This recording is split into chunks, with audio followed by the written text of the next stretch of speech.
Halo Bapak Ibu, jemaat yang dikasihi Tuhan, remaja pemuda juga, dimanapun berada, apa kabarnya hari ini? Hari ini kita berada di tanggal 29 April tahun 2021, berarti sudah hampir berakhir di bulan ini, kita sudah 2 tahun ya Bapak Ibu ya, 1 tahun lebih ya, 1 tahun kita menjalani masa pandemi ini. Nah, saya tentu berharap kita semua dalam keadaan baik-baik saja di dalam pemeliharaan Tuhan. Marilah kita berdoa sebelum kita membaca dan merenungkan firman Tuhan. Tuhan yang baik, terima kasih untuk kasih pemeliharaan Tuhan. Terima kasih untuk kekuatan yang Tuhan berikan kepada kami, sehingga kami dapat menjalani hari-hari hidup kami. Dan Tuhan telah membawa kami sampai di hari ini, tanggal 29 April tahun 2021. Tuhan, kami ingin supaya di dalam perjalanan hidup kami, keputusan-keputusan kami, apapun yang kami lakukan, kami tetap berfokus kepada Tuhan. Biarlah dengan pimpinan Tuhan kami membaca dan merenungkan firman Tuhan ini. Terima kasih, dalam nama Tuhan Yesus kami berdoa. Amin. Bapak Ibu, saya mengajak kita semua untuk membaca dari kitab Kisah Para Rasul pasal 8 ayat 1b sampai ayatnya yang ke-8. Pada waktu itu mulailah penganiayaan yang hebat terhadap jemaat di Yerusalem. Mereka semua kecuali rasul-rasul tersebar ke seluruh daerah Yudea dan Samaria. Orang-orang saleh menguburkan mayat Stefanus serta meratapinya dengan sangat. Tetapi Saulus berusaha membinasakan jemaat itu dan ia memasuki rumah demi rumah dan menyeret laki-laki dan perempuan keluar dan menyerahkan mereka untuk dimasukkan ke dalam penjara. Mereka yang tersebar itu menjelajah seluruh negeri itu sambil memberitakan Injil. Dan Filipus pergi ke suatu kota di Samaria dan memberitakan Mesias kepada orang-orang di situ. Ketika orang banyak itu mendengar pemberitaan Filipus dan melihat tanda-tanda yang diadakannya, mereka semua dengan bulat hati menerima apa yang diberitakannya itu. Sebab dari banyak orang yang kerasukan roh jahat, keluarlah roh-roh itu sambil berseru dengan suara keras, dan banyak juga orang lumpuh dan orang timpang yang disembuhkan. Maka sangatlah besar sukacita dalam kota itu. Demikian jauh pembacaan firman Tuhan. Yang berbahagia adalah setiap kita yang mendengarkan firman Tuhan, memelihara serta melakukannya. Bapak, Ibu, Saudara yang dikasihi Tuhan, bacaan yang kita baca ini, sebelum sampai di bacaan yang kita baca itu kisahnya panjang sekali Bapak Ibu. Kisahnya itu bermula dari ketika jemaat itu memilih beberapa orang untuk menjadi diaken, untuk menjadi orang-orang yang ditugasi khusus untuk mengurusi orang-orang miskin. Nah, salah satu yang dipilih itu adalah Stefanus. Karena Stefanus ini ternyata di dalam dirinya memiliki kekuatan yang luar biasa. Dikatakan dia orang yang beriman, dia orang yang Roh Kudus bekerja di dalamnya, lalu dia dikatakan karunia-Nya penuh diberikan oleh Tuhan dan juga kuasa dari Tuhan penuh di dalam dirinya. Sehingga di dalam pelayanan Stefanus ini banyak mujizat-mujizat dan tanda-tanda yang ia buat di antara banyak orang. Nah, peristiwa ini ternyata tidak disukai oleh beberapa orang. Lalu mereka merekayasa, menuduh bahwa Stefanus telah menghujat Musa dan Allah. Lalu mereka memunculkan saksi-saksi palsu.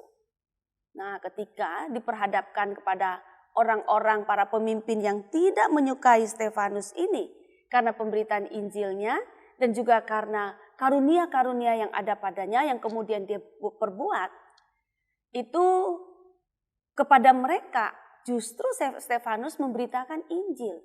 Stefanus menjelaskan dari awal ketika Abraham dipanggil, waktu Abraham masih di kampungnya, lalu dipanggil untuk tinggal di tanah Haran, lalu masuk ke tanah Kanaan, lalu kemudian muncul keturunan Abraham, lalu dia mengikutinya dari garis keturunan Yakub, Yusuf sampai di Mesir dan seterusnya. Tetapi apa yang diberitakan oleh Stefanus ini yang merupakan kisah sejarah iman, perjalanan hidup bangsa Israel dengan Tuhan Allah sejak dari Abraham, itu tetap saja tidak dapat diterima oleh orang-orang yang tidak menyukai ini. Akhirnya apa? Akhirnya mereka memutuskan untuk menyeret Stefanus, lalu mereka melempari Stefanus dengan batu sampai ia meninggal. Dan Bapak Ibu, pada waktu peristiwa itu, Saulus yang nanti kemudian dikenal dengan Paulus ada di dalam peristiwa itu. Ia menyaksikannya. Setelah kasus itu Bapak Ibu terus bergulir. Dikatakan bahwa sejak kasus Stefanus dihukum mati, dibunuh itu, dikatakan penganiayaan semakin hebat terjadi di Yerusalem terhadap jemaat Tuhan Yesus Kristus. Lalu dikatakan banyak juga orang-orang yang menguburkan mayat Stefanus, mereka meratapinya dengan sangat amat sedih. Tetapi bersamaan dengan itu juga, Saulus semakin giat bergerak untuk membinasakan jemaat Tuhan. Ia masuk ke rumah-rumah, ya, dari rumah satu ke rumah yang lain untuk menangkap orang laki-laki, orang perempuan, lalu menyerahkan mereka itu dimasuk ke dalam penjara. Jadi semacam apa ya?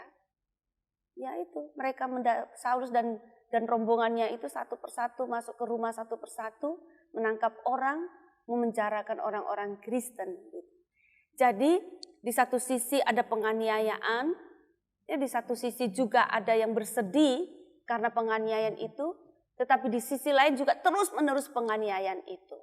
Nah, yang menarik adalah Bapak Ibu Saudara, betul orang Kristen dipersulit pada waktu itu. Penganiayaan yang hebat dikatakan dalam bahasa Kisah Para Rasul ini. Tetapi juga ternyata orang-orang yang mengalami penganiayaan itu, mereka tersebar dan menjelajah di seluruh negeri untuk memberitakan Injil. Atau mereka tersebar di seluruh negeri, ketika mereka ada di mana, sambil mereka ada di sana berkegiatan, mereka memberitakan Injil Tuhan. Bapak Ibu, salah satunya adalah Filipus dikatakan. Bahwa Filipus juga menjadi bagian dari jemaat mula-mula atau orang Kristen yang dipersulit dan dianiaya. Tetapi itu tidak mematahkan semangat Filipus. Salah satunya yaitu ia tetap pergi ke kota lain dan kota itu disebut kota Samaria. Dan ia di sana memberitakan Injil, memberitakan Mesias, memberitakan kasih sayang Allah yang berada atau terdapat di dalam diri Tuhan Yesus Kristus. Menarik Bapak Ibu. Dan dikatakan ketika Filipus memberitakan Injil, meski di tempat-tempat lain Saulus dan orang-orang lain terus bergerak menganiaya jemaat, tetapi di tempat-tempat lain pemberitaan Injil tetap berjalan, termasuk di Samaria ini, dan banyak orang menjadi percaya kepada Tuhan Yesus Kristus. Bapak Ibu, itu sebabnya ayat 8 mengatakan, maka sangatlah besar sukacita dalam kota itu. Menarik ya Bapak Ibu ya, situasi yang kontradiksi. Ada penganiayaan, ada tindakan-tindakan untuk mempersulit umat Tuhan. Bahkan dibunuh Bapak Ibu. Tetapi di sisi lain, anak-anak Tuhan ini tetap saja bersemangat untuk memberitakan Injil. Dan hasil dari pemberitaan Injil itu mendatangkan sukacita. Dikatakan bahwa satu kota itu atau di dalam kota itu sangat besar sukacita karena pemberitaan Injil dan karena mereka merespon pemberitaan Injil itu dengan menerima Tuhan Yesus. Bapak Ibu, yang perlu kita dalami di sini adalah bahwa lihatlah, sekalipun mengalami penganiayaan, sekalipun dipersulit dengan sengaja, sekalipun mengalami hal-hal yang buruk, tetapi murid-murid orang Kristen mula-mula berfokus kepada iman mereka kepada Kristus. Dan mereka berfokus untuk harus mengabarkan berita cinta kasih Allah ini kepada orang-orang lain, apapun resikonya. Maka tema hari ini saya beri berfokus kepada pemberitaan Injil yang Tuhan percayakan kepada kita. Bapak Ibu, bisa saja ketika kita mengikuti Yesus ini, banyak sekali hal-hal yang seolah-olah ingin menghambat semangat kita untuk ikut Tuhan Yesus, semangat kita untuk tegak hidup di atas iman kita kepada Kristus, semangat kita untuk melakukan apa yang kita imani itu di dalam karya-karya nyata kita, perbuatan-perbuatan nyata kita. Tetapi mari kita belajar dari murid-murid Tuhan Yesus atau dari orang-orang Kristen mula-mula pada waktu lalu, termasuk Filipus, di mana mereka tetap berfokus, berkonsentrasi untuk memberitakan Injil Tuhan.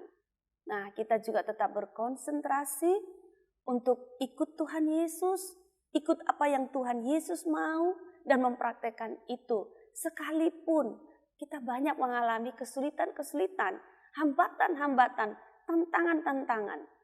Ya, bahkan ada usaha-usaha orang dengan tindakan mereka tertentu itu yang bisa betul-betul menghambat kita kalau kita memperhatikan atau kita terpengaruh olehnya.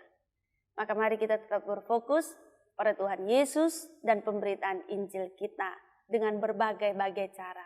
Tuhan menolong kita semua. Amin. Mari kita berdoa. Tuhan, kuatkan kami, mampukan kami, perlengkapi kami terus-menerus dengan hal-hal yang kami butuhkan di dalam kami menjalankan tugas panggilan kami untuk berfokus kepada Tuhan Yesus dan memberitakan Injil Kerajaan Allah, cinta kasih sayang Tuhan Allah di dalam Kristus di tengah-tengah dunia ini melalui karya nyata, melalui tindakan-tindakan nyata di dalam kehidupan kami. Anugerahkan kemampuan dan kreativitas kepada kami. Kami senang sekali jikalau dengan kehadiran kami membawa sukacita besar di dalam kota itu. Artinya di tempat di mana Tuhan tempatkan kami. Terima kasih, di dalam nama Tuhan Yesus kami berdoa. Amin.